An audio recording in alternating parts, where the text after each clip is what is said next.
ॐ सहना भवतु सहनौ भुनक्तु सह वीर्यं करवावहै तेजस्विनावधीतमस्तु मा विद्विषावहै ॐ शान्ति शान्ति शान्तिः। ॐ श्री गुरुभ्यो नमः। ॐ नारायण नारायण नारायण नारायण। ब्रह्मश्री माला श्लोक 96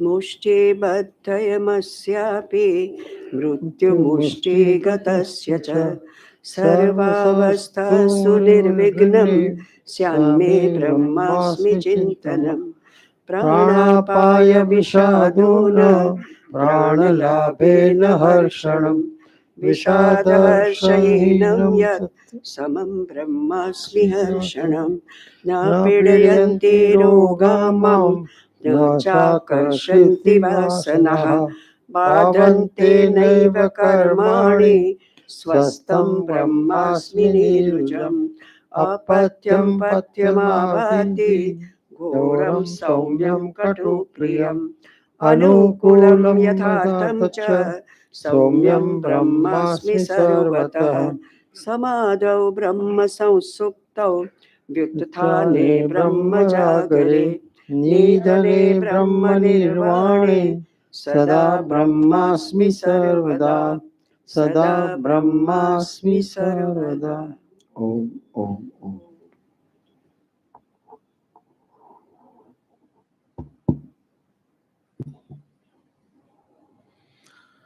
ॐ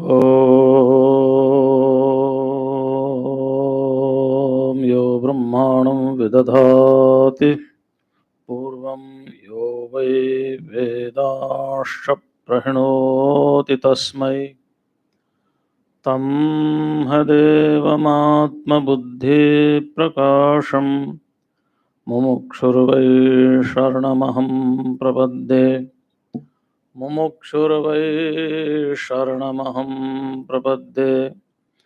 ॐ शान्तिः शान्तिः शान्तिः। गुरुर्ब्रह्मा गुरुर्विष्णु गुरुर्देवो महेश्वरः गुरुः साक्षात् परब्रह्म तस्मै श्रीगुरवे नमः। अखण्डमण्डलाकारं व्याप्तं येन चराचरं तत्पदं दर्शितं येन तस्मै श्रीगुरवे नमः।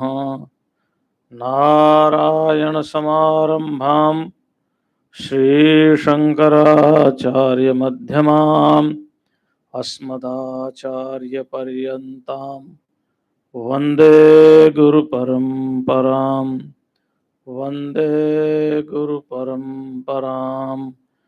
ॐ शान्तिः शान्तिः शान्तिः। दत्तात्रेय भगवान ने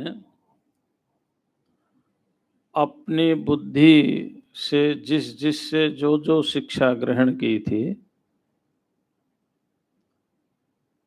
उनके विषय में हम विचार कर रहे हैं। और कल हम 23 नंबर पर 23 की संख्या पर विचार कर रहे थे कि उन्होंने ओर्णनाभि यानी मकड़ी से भी शिक्षा ग्रहण की। और मकड़ी से जो शिक्षा ग्रहण की वो बड़ी महत्वपूर्ण बात है। एक ही परमात्मा है और वही परमात्मा अपनी माया के द्वारा सृष्टि का रचता है और अंत में उस सृष्टि को अपने में ही लीन कर लेता है। जैसे मकड़ी अपने अंदर से ही जाला बुनती है और फिर अपना खेल खेल करके वो वापस जाले को अपने अंदर ही समेट लेती है। ऐसे ही एक ही ईश्वर अपनी ही माया से अभिन्न निमित्तोपादान कारण के रूप में इस सृष्टि का सृजन करते हैं और उसके बाद उसको अपने में लीन कर लेते हैं। बीच में कहाँ रहते हैं? तत्सृष्ट्वा तदेवानुप्राविशत्। परमात्मा ने दुनिया बनाई और इसी में घुस करके बैठ गए। अब ढूंढते रहो कहाँ मिलेंगे। वो तो इसमें बैठ गए, अब ढूंढते रहो तो कहाँ मिलेंगे? जहां मैं हूं। देखो ईश्वर कहाँ मिलते हैं? जहां पर मैं हूं वहीं ईश्वर मिलेंगे। अब आप कितना भी कहीं कहीं जाओ, हिमालय में जाओ, रेगिस्तान में जाओ, समुद्र के किनारे जाओ, गुफा में जाओ, पहाड़ पर जाओ, दिल्ली में रहो, बॉम्बे में रहो, मुझे अगर परमात्मा मिलेंगे यानी परमात्मा की मुझे अनुभूति होगी तो जहां मैं हूं वहीं होगी, क्योंकि अनुभूति तो मुझे ही होगी ना। पड़ोसी को भी हो सकती है हमसे ज्यादा साधना कर रहा हो तो, लेकिन वो जहां होगा वहां मिलेंगे, है ना, क्योंकि परमात्मा सर्वव्यापक है। वह एक है, अद्वितीय है, वही संपूर्ण सृष्टि का आधार है और स्वयं का आधार भी वही है। वही समय पर इस प्रकृति में क्षोभ पैदा करता है,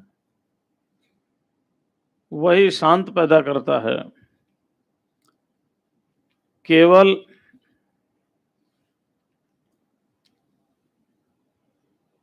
अनुभवई के गम्य है वो, बाकी तो वाचारंभण है। तो मैंने ये शिक्षा मकड़ी से ली। अब अंतिम जो गुरु हैं जिनसे शिक्षा ली है वो एक कीड़ा है, कीटः पेशस्कृतम। उससे क्या शिक्षा ली मैंने? जो भ्रमर होता ना, भ्रमर, भोरा, हमारे यहाँ एक न्याय है कीट भृंगवत, है ना। कीट भृंगवत एक न्याय है। एक कीड़ा है, उस कीड़े को भौरा उठाता है, पेशस्कृत का है, उस कीड़े को भौरा उठाता है और अपने घोंसले में, अपने उसमें रख देता घर में, और उसको डंक मारता जाता है, अपने आवाज करता जाता है, डंक मारता जाता है, आवाज करता जाता है। वो कीड़ा भयभीत हो जाता है, इतना डर लग जाता है उसको, वो खुद का तो भूल जाता है और भ्रमर की तरह करने लग जाता है और धीरे धीरे धीरे धीरे वही भ्रमर हो जाता है। तो जैसे भ्रमर का चिंतन करते करते कीट भ्रमर हो गया, तो मैंने शिक्षा ली आत्मचिंतन करते करते हम भी तत्स्वरूपता को प्राप्त हो जाएंगे। भाई जिसका चिंतन करोगे वही बनोगे, ध्यान रखना। पत्नी का चिंतन करोगे तो अगले जन्म में पत्नी बनोगे, पति का करोगे तो पति बनोगे। चिंतन प्रधान है। और हम एक जगह गए हुए थे तो वहां घर के बाहर लिखा हुआ था, सावधान अंदर कुत्ते रहते हैं, है ना। क्या लिखा हुआ था? सावधान अंदर कुत्ते हैं। तो पता नहीं किसके लिए लिखा था, वो तो हमें मालूम नहीं, लेकिन घर में रहते कुत्तों का चिंतन करोगे तो अगले जन्म में, भगवान कृष्ण ने कहा ना, यम यम वापि स्मरन भावम त्यजन्त्यन्ते कलेवरम तम तमवैति कौन्तेय सदा तद्भाव भावितः। जिसका चिंतन करते हुए प्राणों का त्याग करोगे अंत में वही प्राप्ति होगी। देखो किसका चिंतन करते हैं हम। अगर किसी वृक्ष का चिंतन कर लिया अंतिम समय में कि ये पेड़ कितना अच्छा है, कितनी छाया दे रहा है, कितना परोपकार दे रहा है, किसी पशु पक्षी का चिंतन किया, किसी मनुष्य का चिंतन किया, किसी देवता का चिंतन किया और या अपना आत्मा का स्वरूप का चिंतन किया। जैसा आपका चिंतन होगा वैसी आपकी गति होगी। भगवान कृष्ण ने कहा है चिंतन के अनुसार गति है। इसलिए भोरे से मैंने सोचा कि ये सब संसार का चिंतन क्या करना, अपने आप को ही रूपांतरित करो। अरे वो कीड़ा तो शरीर को ही रूपांतरित कर देता है, मतलब वो भ्रमर होता नहीं है, कीड़ा होता है, लेकिन भ्रमर के चिंतन करते करते वो शरीर ही भ्रमर का कर देता है ना। और वैसे तो हमारे यहाँ एक बहुत अच्छे आचार्य हुए, वो कहते हैं वेदांत तो मानता दूसरे ढंग से, लेकिन वो दूसरे ढंग से मानते उसी बात को। वो कहते हैं कि हमारे यहाँ जड़ कुछ है ही नहीं, जड़ नाम की कोई चीज ही नहीं, सब चेतन ही है। ये पुस्तक हो, टेबल हो, पत्थर हो, पहाड़ हो, पानी हो, कुछ भी हो, कहते हैं कि सारे के सारे चेतन की प्रसुप्त अवस्थाएं हैं, ऐसा वो बोलते हैं, चेतन की प्रसुप्त अवस्थाएं हैं। और धीरे धीरे जैसे चेतन अपनी प्रसुप्त अवस्था से ऊपर उठना शुरू होता है, वैसे वैसे जीवों का विकास है। और जो ईश्वर है वो सुपर कॉन्शियस है, परम चैतन्य, वो परम चैतन्य है। तो वो कहते हैं कि जड़ कुछ है ही नहीं, तो इसलिए जड़ का चिंतन करना ही नहीं। चिंतन किसका करना है? चेतन का। जिसका चिंतन करोगे वही बनोगे। रूपांतरण, ट्रांसफॉर्मेशन, है ना।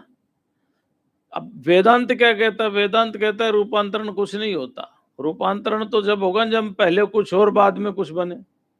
समझ रहे हैं आप? आत्मा ही सब है, आत्मा के अतिरिक्त कोई दूसरा है ही नहीं। केवल एक अज्ञान का पर्दा, उसको हटाना है। आप तो वही हो जो हो। एक हीरा एक डब्बी में अंदर बंद है, अब हीरे का कुछ नहीं होना और डब्बी का ढक्कन ही खुलना है, वो तो हीरा है ही पहले से। ऐसे आत्मा चेतन है ही, चेतन स्वरूप ही है।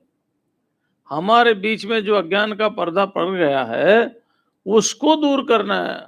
अज्ञान निवृत्ति करनी है, न कुछ होना, न कुछ बनना, न कुछ बिगड़ना। ट्रांसफॉर्मेशन की बात ही नहीं।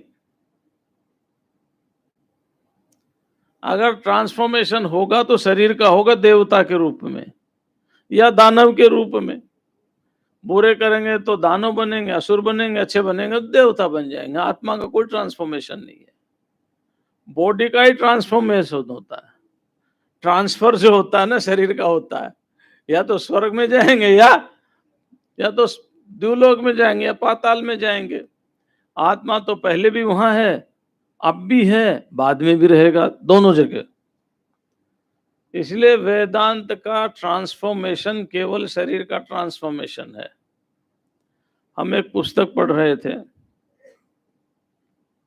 यही मुंबई, इसके पास ही आश्रम है महात्मा का।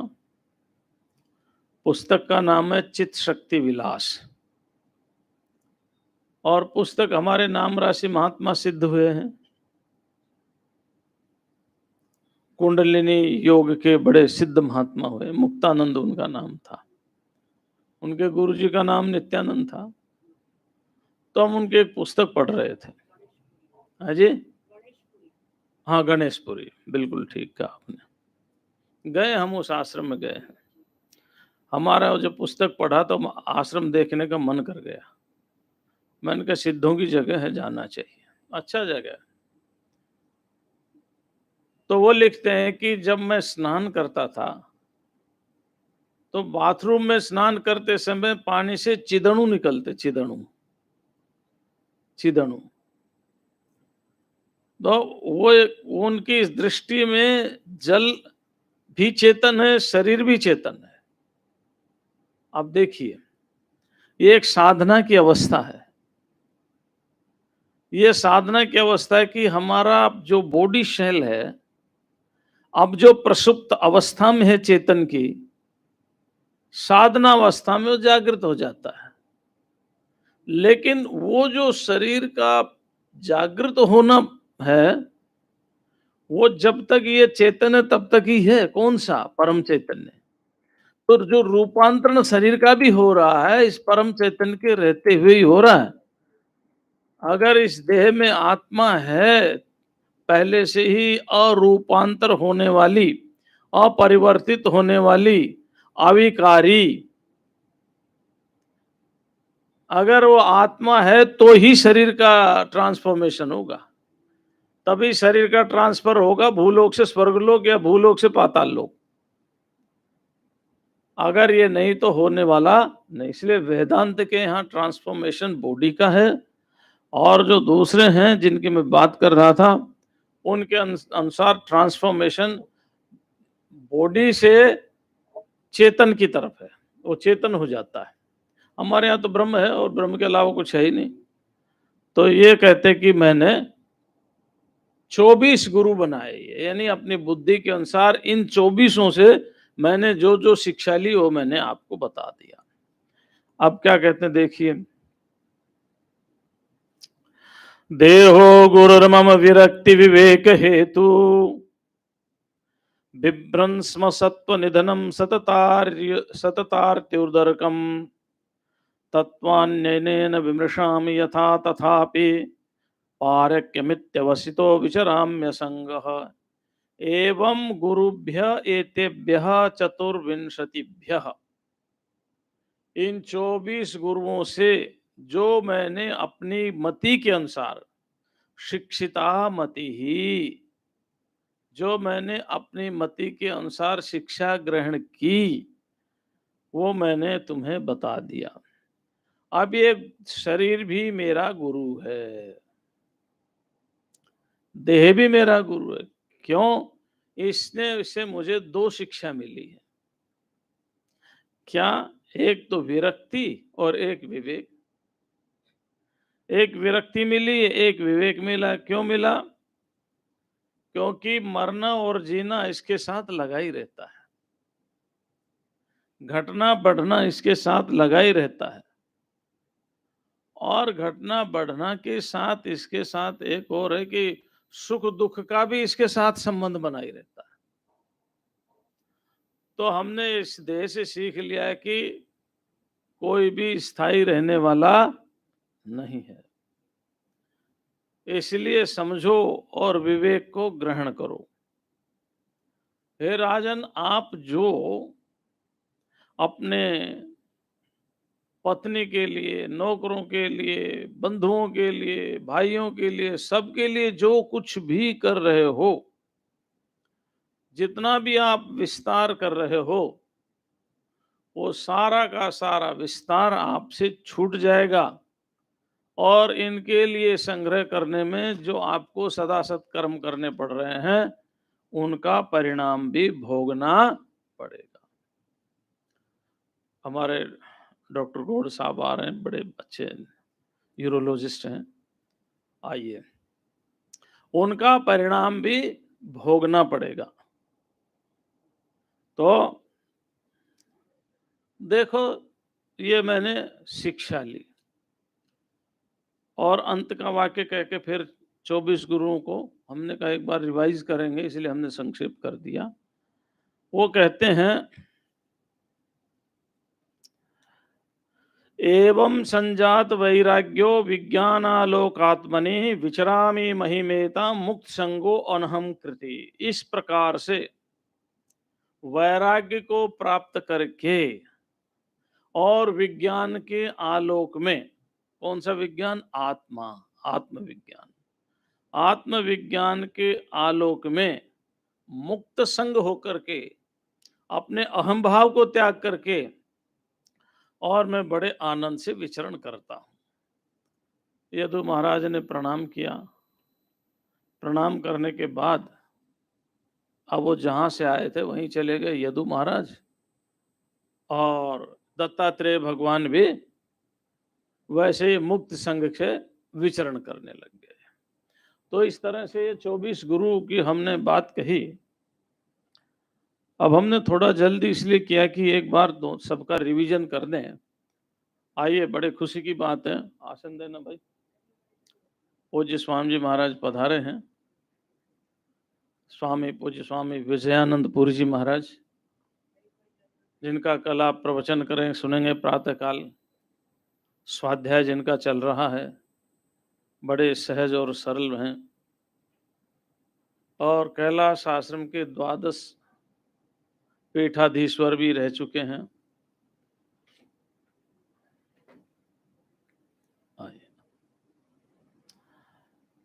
अभी हम 24 गुरुओं का रिवाइज करते हैं, किन किन से क्या क्या शिक्षा ली। तो सबसे पहले पृथ्वी से क्या शिक्षा ली? सहन करने की। पृथ्वी से शिक्षा ली हमने सहन। और सहन क्या करना? सहनम सर्व दुखानाम अप्रतिकार।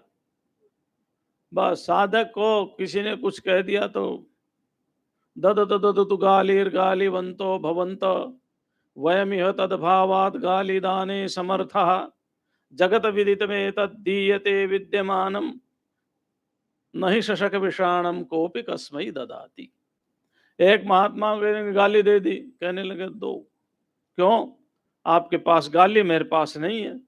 और दुनिया को मालूम है जिसके पास जो होता वही देता है।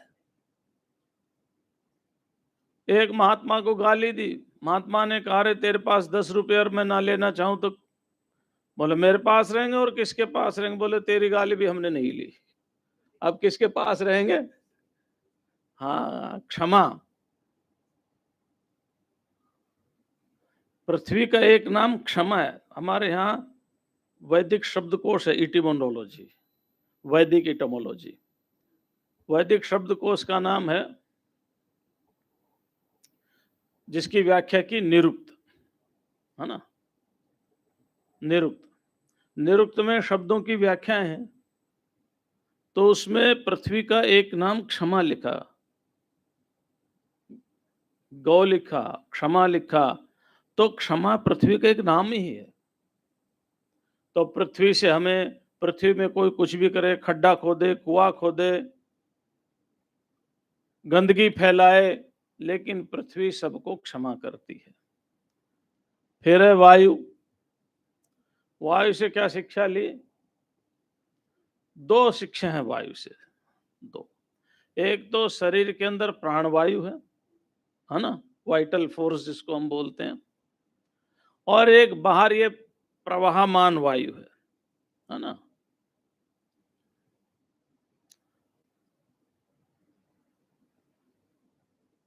इससे हमने 2 शिक्षा ली। प्राणवायु से क्या शिक्षा ली?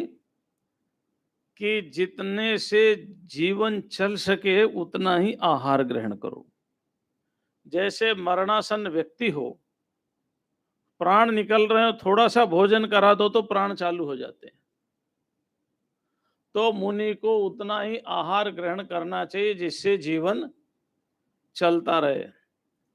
नात्यस्नतस्तु योगोस्ति न चैकांत मनस्नतः नाति स्वप्नशीलस्य जागृतो नैव चार्जुनः युक्ताहार विहारस्य युक्त चेष्टस्य कर्मसु युक्त स्वप्नावबोधस्य योगो भवति दुःख। ज्यादा खाने से, ज्यादा जागने से, ज्यादा भूखा रहने से साधना नहीं होती। आप सोचो हम भूखे ही रह लें, साधना कर ले, नहीं रहेगी। आप सोचो हम खूब खाएं तो भी साधना नहीं होगी। उचित आहार, सम्यक आहार, कितना आहार जिससे ये शरीर चल सके, जिससे हम जीवन धारण कर सकें, ये शिक्षा मैंने प्राणवायु से ली। किससे ली? प्राणवायु से। और ये जो बाहर वायु प्रवाहमान, इससे मैंने क्या शिक्षा ली? इससे मैंने शिक्षा ली जैसे वायु सब जगह जाती है, ये सुगंध को भी वहन करती है और दुर्गंध को भी वहन करती है, लेकिन ना ये सुगंध से लिपायमान होती, ना ये दुर्गंध से लिपायमान। ऐसे ही यति सब जगह जाएगा, घूमेगा तो भाई अच्छे लोग भी मिलेंगे, बुरे लोग भी मिलेंगे, लेकिन दोनों को, जैसे एक महात्मा प्रवचन कर रहे थे, तो प्रवचन में अच्छी अच्छी बातें बता रहे थे, कहने लगे भाई नशा नहीं करना चाहिए, बीड़ी छोड़ो, सिगरेट छोड़ो, दारू छोड़ो, तम्बाकू छोड़ो, कुछ तो छोड़ो। बहुत देर होगी भाई, कोई तो कुछ छोड़ के जाओ। तो पीछे से एक जवान ने हाथ उठाया, महात्मा खुश हो गए, बोले खड़े हो, क्या छोड़ करके जा रहे हो? बोले आपका प्रवचन ही छोड़ के जा रहा हूं। ठीक है ना, कहीं ऐसा ना हो। तो लेकिन महात्मा को, यति को सब जगह जाना होता है। तो जब सब जगह जाना होता है तो अपनी ही मस्ती में रहे, क्योंकि तर्को प्रतिष्ठा ऋषयो विभिन्न नहीं को मतिर्यस्य वच प्रमाणम धर्मस्य तत्वम निहितम गुहायाम महाजनो येन गतः स पंथा। धर्म का तत्व बड़ा गहन है, अपनी अंदर की साधना करते अपनी साधना करता रहे, किसी से भी अच्छे या बुरे से लिपायमान ना हो। जैसे वायु ना गंध, वायु को स्पर्श करती है, ना सुगंधी करती है, ना दुर्गंधी करती, किसी भी तरह की गंध वायु को स्पर्श नहीं करती। वायु उसको बह के ले जा रही है, उठा के तो ले जा रही है, वहन कर रही है, लेकिन अस्पृश्य है। ऐसे ही इस जग में इसी तरह से यति को विचरण करना चाहिए। अच्छे लोग मिले, बुरे लोग मिले, अच्छा समाज मिले, बुरा समाज मिले, ये समाज तो ऐसे ही घटता बढ़ता रहता, कभी अच्छे लोग ज्यादा हो जाते, कभी बुरे ज्यादा लोग हो जाते हैं। त्रिगुणात्मक सृष्टि है, तीनों गुणों का खेल है, कम ज्यादा होते रहते हैं, लेकिन साधक को इनसे कोई संबंध नहीं रहना चाहिए, कोई लेना देना नहीं चाहिए। चलो फिर संक्षेप में बताएंगे सबके, है ना। और आकाश, आकाश से मैंने शिक्षा ली सर्वव्यापकता की। जैसे आकाश सर्वव्यापक है, ऐसे ही आत्मा भी सर्वव्यापक, omni present, all pervading force, ये सर्वव्यापक है। फिर उसके बाद जल से शिक्षा ली।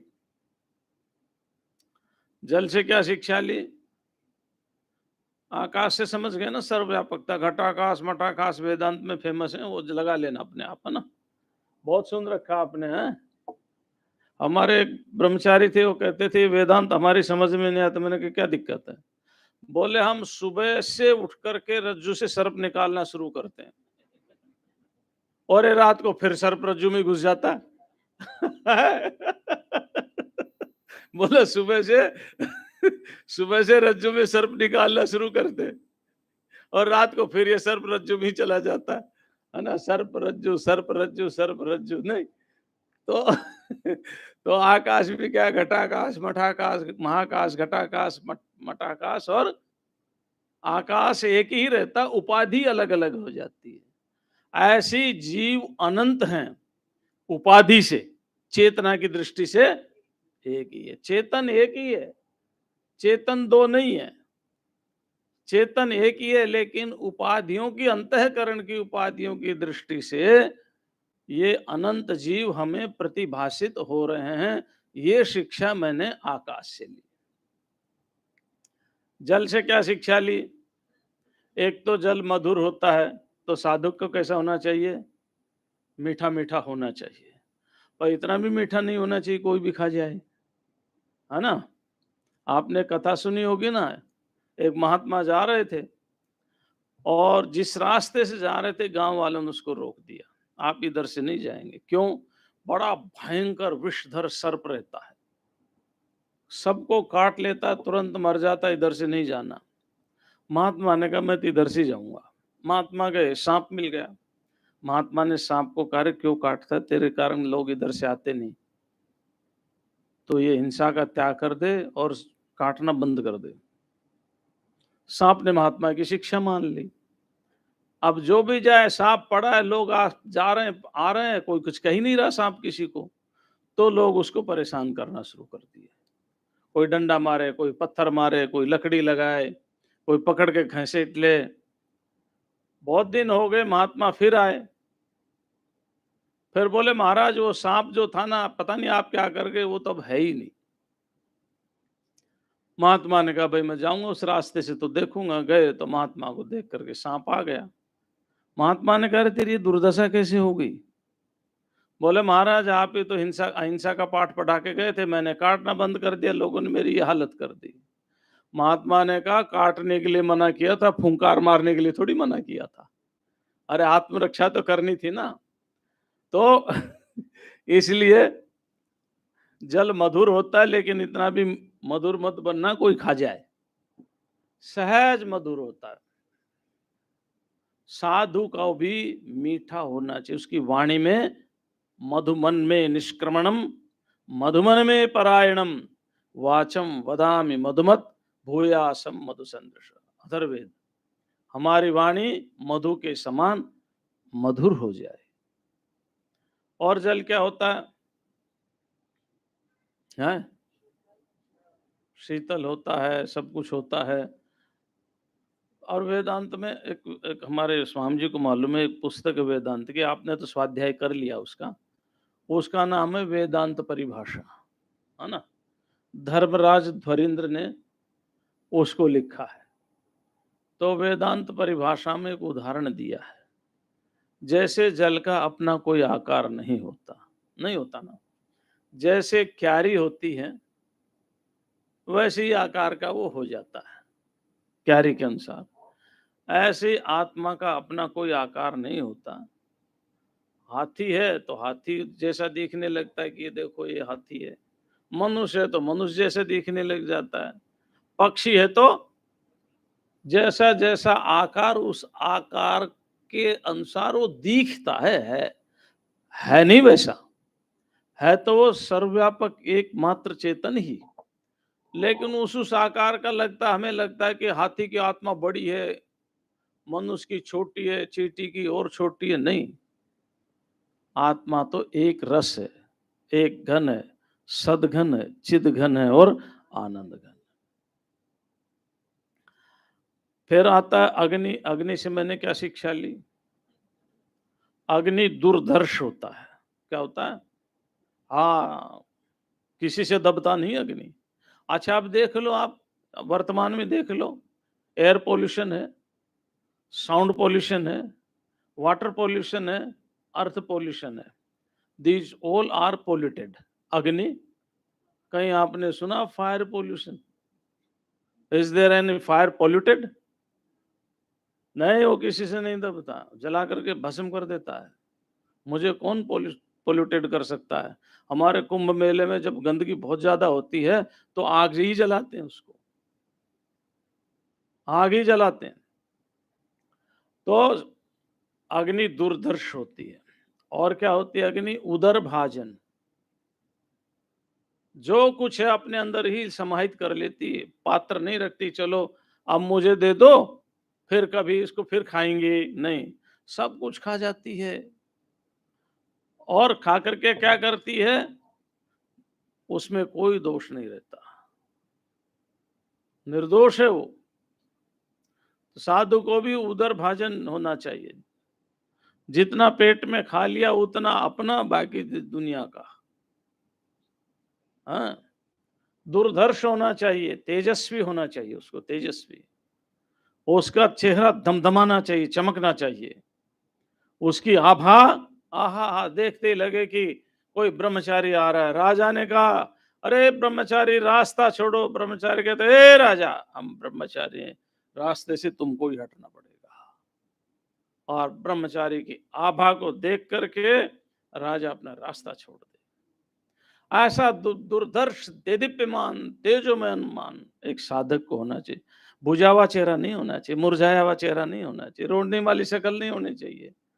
अरे बाबा जी बन के हंसा नहीं तो क्या फायदा बाबा जी बनने का, बताओ। है, रोने के लिए तो दुनिया है ही ना। साधु होकर के भी अगर नहीं हंसा, नहीं आनंद लिया तो उसका फायदा क्या साधु बनने का? रोने के लिए थोड़ी महात्मा बने थे, आनंद के लिए महात्मा बने थे। और अग्नि से एक शिक्षा और ली, अग्नि का अपना कोई आकार नहीं होता। जैसे लकड़ी होती है ना वैसे आकार वाली हो जाती है ना। और कहीं पर छिपके रहती, कहीं पर प्रकट हो जाती। इसमें अग्नि छिपके रह रही है।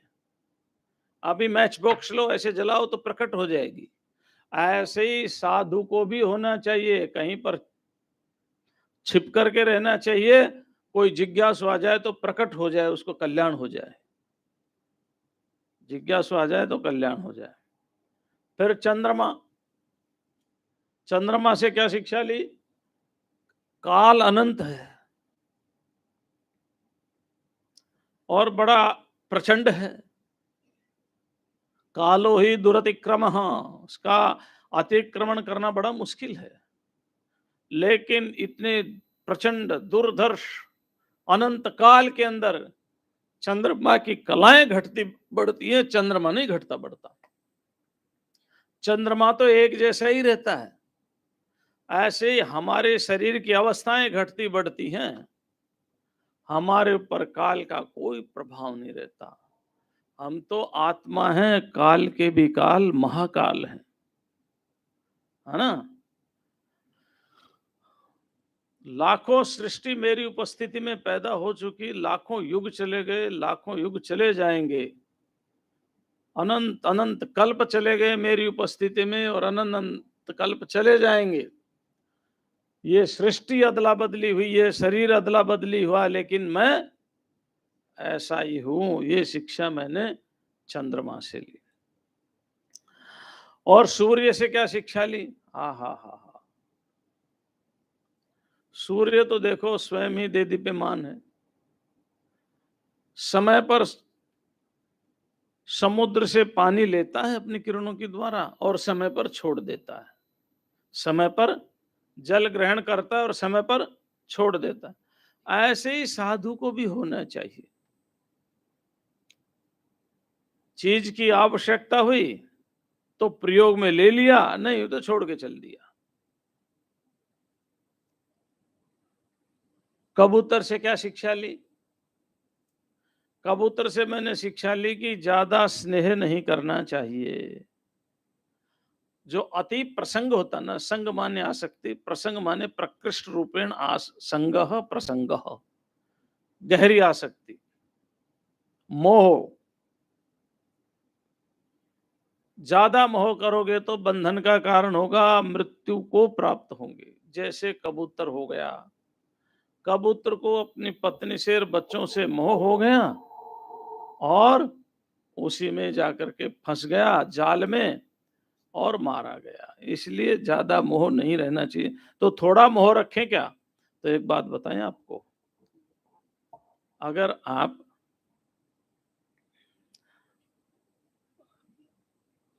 स्वधर्म का पालन करते हैं तो प्रवृत्ति मार्ग में रहते हुए भी आत्म साक्षात्कार हो सकता है। लेकिन जब आत्म साक्षात्कार होगा उससे पहले जो घटना घटनी होती घट के ही रहती, अपने आप घर छूट जाएगा, छोड़ना नहीं पड़ेगा। बस ये है कि आप कुछ सोचो मत। मोह है तो रहने दो, ज्यादा मोह मत करो। समझ लो सब नदी नाव संयोग है ना।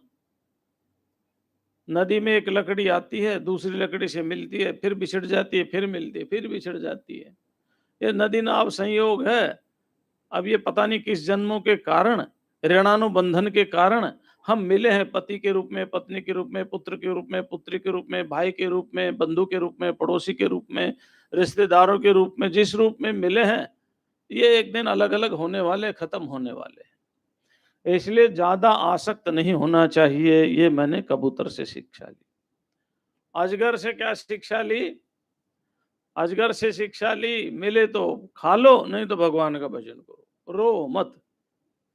मैं भूखा मर गया, मैं भूखा मर गया, मैं भूखा मर गया, तो मर ही जाओगे।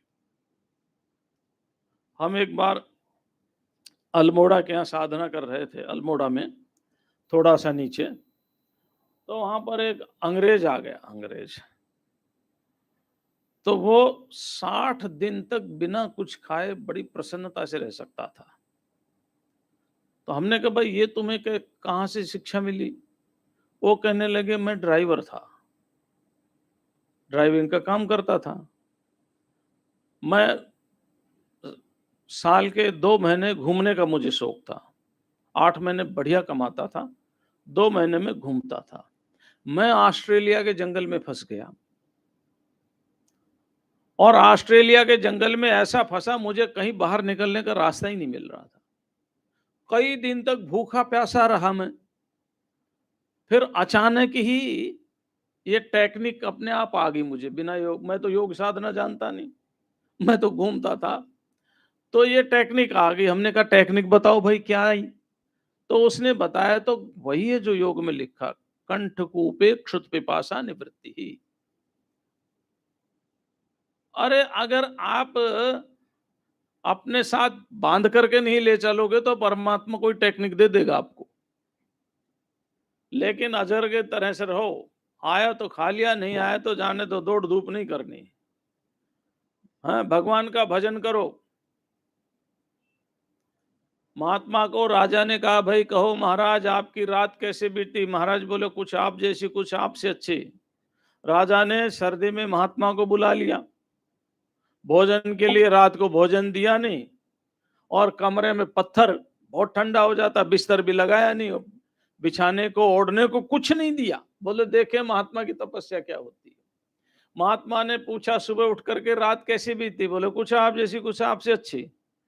बोले मेरे जैसी कैसे बीतेगी, मेरे से अच्छी तो बीत ही नहीं सकती। अरे बोले राजन क्या बात करते हो, जब तुम सो गए और मैं सो गया तो गहरी नींद में ना तुम्हें पता था मैं राजा हूं, ना मुझे पता था मैं साधु। और तुम जगे तो 1000 प्रकार की चिंताएं होगी, 1000 प्रकार के टेंशन हो गए, इस पर आक्रमण करना है, इसको ये करना है, इसको हटाना है, उसको लगाना है, इसको ये करना है, 1000 तरह की टेंशन, 1000 तरह के संसार में फंसते चले गए। और मैं उठा तो सीधा समाधि में बैठ गया। बोले वो तुमसे अच्छी रात गई, है ना? सीधा समाधि में बैठ गया। तो भाई साधक को ऐसा ही रहना चाहिए। क्या बात है, मस्त, है ना? फिर समुद्र से क्या सीखा? समुद्र से सीखा, देखो ये संसार में आवे गाएंगे, कोई गाली देगा, कोई माला पहनाएगा ना, गाली देने के लिए भी समान और माला पहनाने के लिए भी समान। वर्षा के ऋतु में हजारों नदियां समुद्र में मिलती हैं। समुद्र में बाढ़ आता है क्या? नहीं आता ना। ज्यादा जोर से बोल रहा हूं, क्या करें, मस्ती आ जाती है जब साधुता की कोई बात आती है ना, क्योंकि फक्कड़ जिंदगी जी है, जंगल में रहे हैं, साथ में कुछ रखा नहीं, तो थोड़ा सा अच्छा नेटवर्क गड़बड़ है। कोई बात नहीं, हमारा नेटवर्क चालू है, ठीक है ना, हमारा नेटवर्क चालू है। तो क्या है भाई, ये मस्ती का है, क्या करे। समुद्र में कोई क्षोभ पैदा नहीं होता। ऐसे ही महात्मा को कोई गाली दे रहा है तो हा हा हा क्या बात है, कितना अच्छा है, मैं पाप कर्म धो रहा है। निंदन्तु नीति निपुणा यदि वास्तुवन्तु, लक्ष्मी समा विशतु गच्छतु वा यथेष्टम। क्या बात है। और भर्तृहरि ने तो एक बहुत सुंदर बात कह दी, जीवन तुम्हें शत्रुगणा सदैव। मेरे शत्रुगण लंबी उम्र जिए, बहुत लंबी उम्र जिए।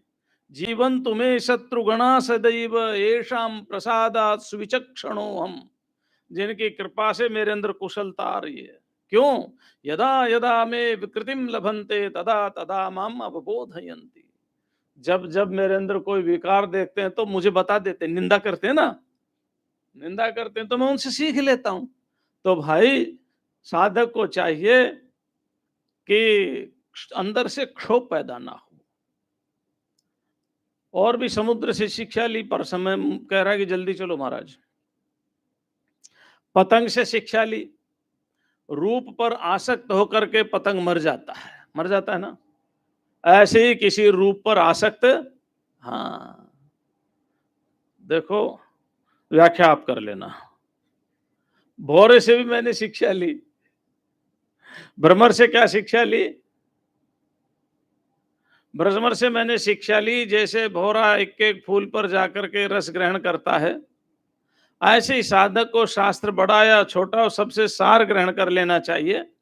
सार सार को गही कहे, थोता दे उड़ाए। साधु ऐसा चाहिए जैसे शोभ स्वभाव। और मक्खियों से भी शिक्षा ली। मक्खियों से भी यही शिक्षा ली। दूसरा मैंने क्या लिया? हाथी। क्या बात है! हाथी से क्या शिक्षा ली बताओ? बता के आए ना हम। हाँ?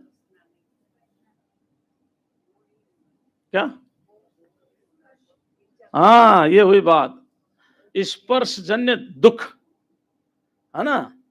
हाथी को एक दुख है कि कुरंग मातंग पतंग भ्रमगा पंच विहता पंच विरेव पंच एक प्रमादी से तो कथन न हन्यते यशेवते पंच विरेव पंच। खैर चलो व्याख्या आप कर लेना, थोड़ा थोड़ा व्याख्या आप भी करना, है ना? फिर मधु, हाँ, मधु को हरण करने वाला। इससे मैंने शिक्षा ली कि जैसे मधुमक्खियां फूलों पर इकट्ठा बैठ करके मधु इकट्ठा करती हैं, लेकिन अपने कोई काम नहीं आता, दूसरा ही कोई ले जाता है।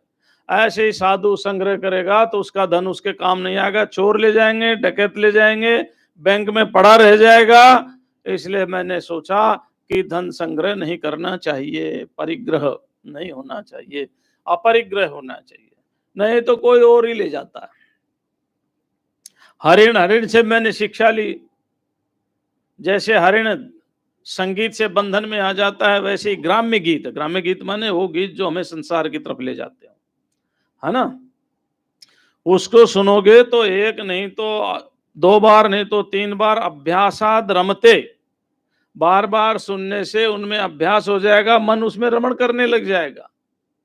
फिर एक दिन सोचोगे चलो मैं भी देखता हूं। सोबरी ऋषि का दृष्टांत सुना आपने, है ना? हाँ, कितना दुख हुआ। अहो प्रत्यावितम में चिरम धृतम, जो ब्रह्म चिंतन मैंने लंबे समय तक धारण कर रखा था, सब खत्म हो गया। और अजामिल की कथा आप सुनते ही उसका भी यही रीजन था, इसलिए व्याख्या आप कर लेना, है ना?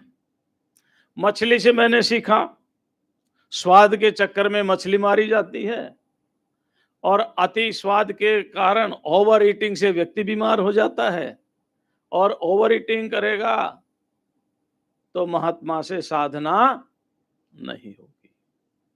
महाराज हम तो अपने हाथ से आपके लिए बना के लाए, बड़ी मुश्किल है ना? बहुत मुश्किल है। इसलिए हमारे यहाँ महात्मा कहते हैं चेली भली न चेला, सबसे भला अकेला। ठीक है ना? चेली भली न चेला, सबसे भला अकेला, क्योंकि नहीं तो ओवर ईटिंग करना पड़ेगा, है? अरे बहुत मौज है, क्या बात है। तो पर अकेले की मौज लेने वाला चाहिए ना। हम कहीं गए तो जहां गए वहां नौकर नहीं थे, अब वो परेशान। हमने कहा आप एक बात बताओ इस पर, आप नौकर पर निर्भर है या नौकर आप पर निर्भर है?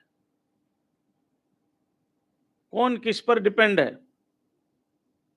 अरे हमने स्वतंत्रता तो उन पर छोड़ दी, क्योंकि हम बड़े होना चाहते, काम करना नहीं चाहते, घर में रसोई बनाना नहीं चाहते, आटा भी लगाना नहीं आता। अकेले में बहुत मौज है, कोई लेकर के तो देखो। हाँ, फिर पिंगला नाम की वेश्या से क्या लिया? आशा का परित्याग।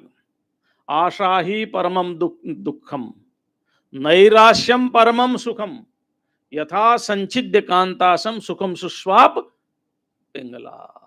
ज्यादा व्याख्या नहीं करेंगे। कुरर पक्षी से लिया, अगर आपके पास शहद होगा तो मधुमक्खियां आएंगी, इसलिए शहद मत रखो। चील मांस का टुकड़ा ले जा रही थी, दूसरे पक्षी उस पर टूट पड़े, एक पेड़ से दूसरे पेड़ पर गिरे, सारे पक्षी उसी को चोंच मारने लगे। जैसे ही मांस का टुकड़ा छूटा, उस चील को तो छोड़ दिया और सारी चील उस मांस के टुकड़े पर आकर के लग गई। इसलिए भाई जितना महात्मा संग्रह करेगा, होता क्या है, होता क्या है कि महात्मा रहता जंगल में, अब तो नहीं रहते, पहले रहते थे। जंगल में कोई कोई मिलने आ ही जाता था महात्माओं से, तो वो जो जंगल में रहने वाले होते थे वो सोचते थे कि महात्मा के पास बहुत धन है, और एक दिन महात्मा का गोविंदाय नमो नमः कर जाते थे। ना संग्रह करने वाले का ही कर जाते थे, संग्रह करने वालों की क्या दशा होगी। इसलिए हमने ये कुरर नामक पक्षी से सीखा कि भाई आहा हा हा, ज्यादा संग्रह नहीं करना चाहिए। बालक से भी सीखा क्या? बालक को न मान का पता न अपमान का पता। ऐसे ही साधक को बालक की तरह से रहना चाहिए। किसी ने डांट दिया तो ठीक है, नहीं डांटा तो ठीक है। जैसे बालक की रक्षा उसकी मां करती है, ऐसे एक साधक की रक्षा परमात्मा करता है। ईश्वर उसकी रक्षा करता है, लेकिन वो तो ईश्वर के चिंतन में मस्त रहे।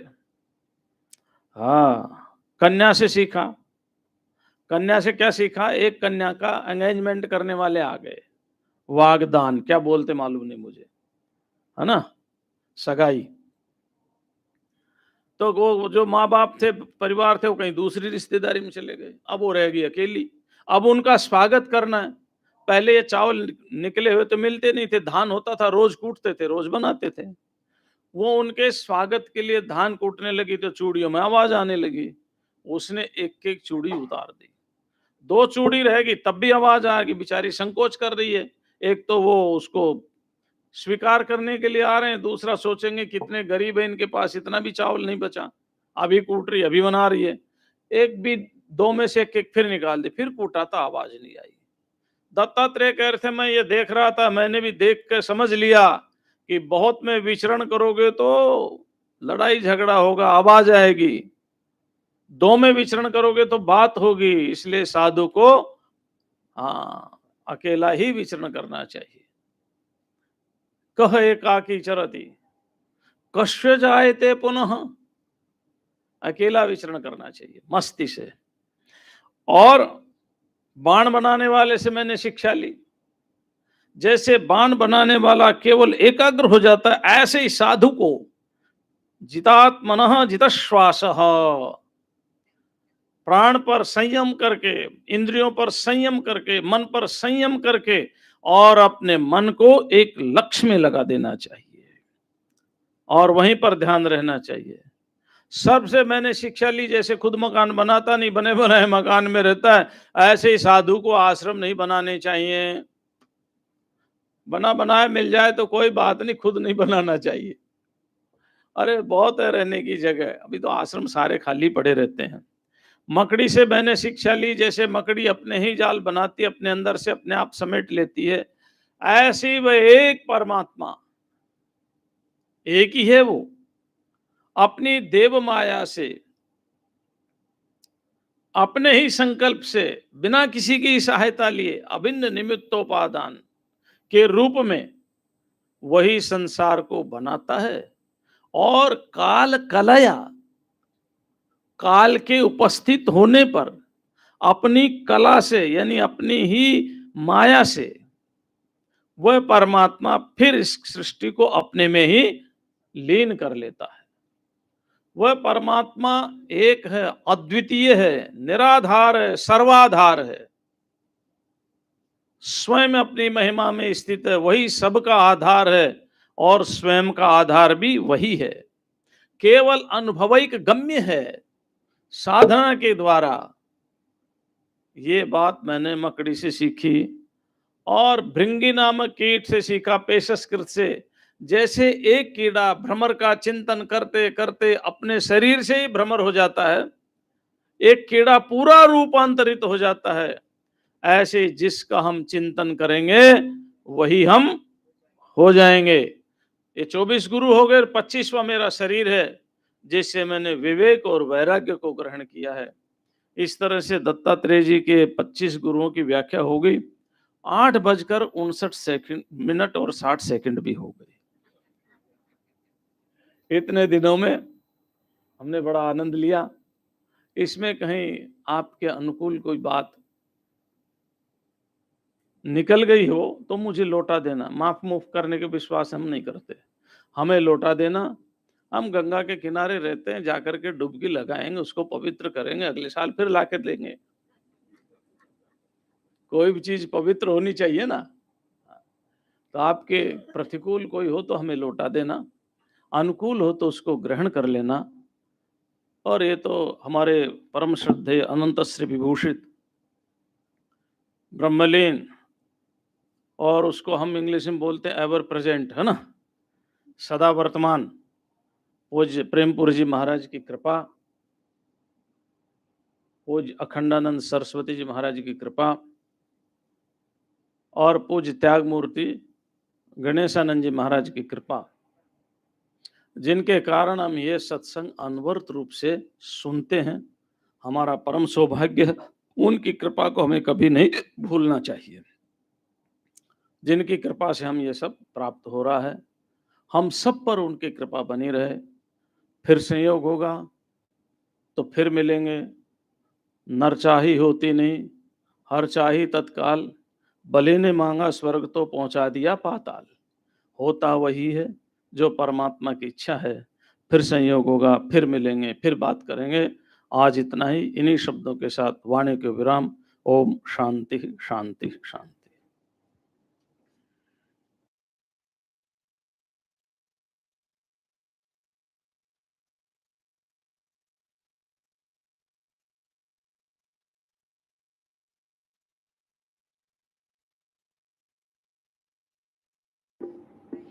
ओम। दत्तात्रेय के 24 गुरु और एक एक्स्ट्रा भी रहा, 25 गुरु को हमने 15 दिन में सुना। तो बहुत ही प्रसन्नता हुई, क्योंकि यहाँ प्रेमपुरी आश्रम है। संतों की कृपा यहाँ काफ़ी बहुत हद तक है, और रोज नित्य आप देखते हो कि कोई न कोई संत यहाँ आते रहते हैं और हमें अनुग्रहित करते हैं प्रवचन स्वाध्याय के माध्यम से प्रातः में। आज के प्रवचन में हमने क्या सीखा, यह मैं बैठे बैठे सोच रहा था कि भाई क्या सीखा। तो बीच में नेटवर्क चला गया। जब भी नेटवर्क चला गया तो गुरु की जो वाणी थी वो उसी प्रवाह से बह रही थी। आपने नोट किया होगा, जो हम समक्ष बैठे थे बराबर उनको ग्रहण कर रहे थे और एक रीत से आनंदित हो रहे थे। मेरे भाई बहन जो YouTube से सुन रहे हैं उनको विक्षेप हुआ होगा। तो आज के प्रवचन से हम यह सीखे, कोशिश करके हम प्रेमपुरी से आश्रम में आए, संत के समक्ष बैठकर नित्य 8 से 10 एक नियम बना ले और प्रवचन सुने, तो आज की जो गुरु की शिक्षा हमें पूर्ण रूप से पूरे साल तक घड़ी को गुरु बना दे। उसकी जो टिक है ना, 8 से 10 तक टिका के रखे कि मेरे को प्रेमपुरी जाना है, वहाँ संतों के प्रवचन, दर्शन, आशीर्वचन का पूरा लाभ लेना है। तो आप सबसे विनंती है कि जो दूर बैठ के हमें देख रहे हैं, अगर अनुकूल हो तो आप जरूर से प्रेमपुरी पधारिए। आप नहीं आ सको, आप काफ़ी दूर है, तो आपके जो परिचित है उनको भी आप कहें कि प्रेमपुरी में आश्रम में आकर 8 से 10 एक पूरा नियम बना दे कि आप पधारे और हमें हमेशा यह संतों के दर्शन और आशीर्वचन का लाभ ले। आज के और अभी जो प्रवचन चल रहे हैं, इससे हम लोग ये सीख ले। वही प्रेमपुरी जी महाराज के लिए महाराज जी ने बताया, तो उनकी जो उपस्थिति प्रेमपुरी आश्रम में विशेष करके तीसरी मंजिल पर हमेशा है, वह हमें उसी तरह से आगे बढ़ाएगी। आप सबकी ओर से पूज्य महाराज जी के पुनीत श्री चरणों में वंदन करते हुए, आज यह भी प्रसन्नता है कि हमारे बीच में 3 डॉक्टर है, और शायद एक डॉक्टर नहीं आए हैं, तीनों डॉक्टर हैं आज टाइम, और 2 गुरु थे हमारे बीच में। तो आज प्रसन्नता काफ़ी ज़्यादा हुई। आप सभी की ओर से फिर से पूज्य महाराज जी को श्री चरणों में वंदन करते हुए, अब शांति पाठ के पूर्व कल से परम पूज्य विजयानंदपुरी जी महाराज द्वारा 16 से 31 जो प्रवचन धारा चलेगी वह शतश्लोकी पर होगी। इसका हम जरूर से लाभ ले। पूज्य महाराज जी द्वारा शंकर भाष्य 17 तारीख तक सायं 6 से 7 के तल मंजिल में हो रहा है, उसका भी हम लाभ ले। 31 तारीख तक परम पूज्य विजयानंदपुरी जी महाराज द्वारा स्वाध्याय प्रवचन 9:15 से 10 हो रहा है। आज जेठ सुद 9वीं शनिवार दिनांक 25 जून आज के श्रेष्ठ विधि के यजमान है श्रीमती प्रवीणा मेहता की ओर से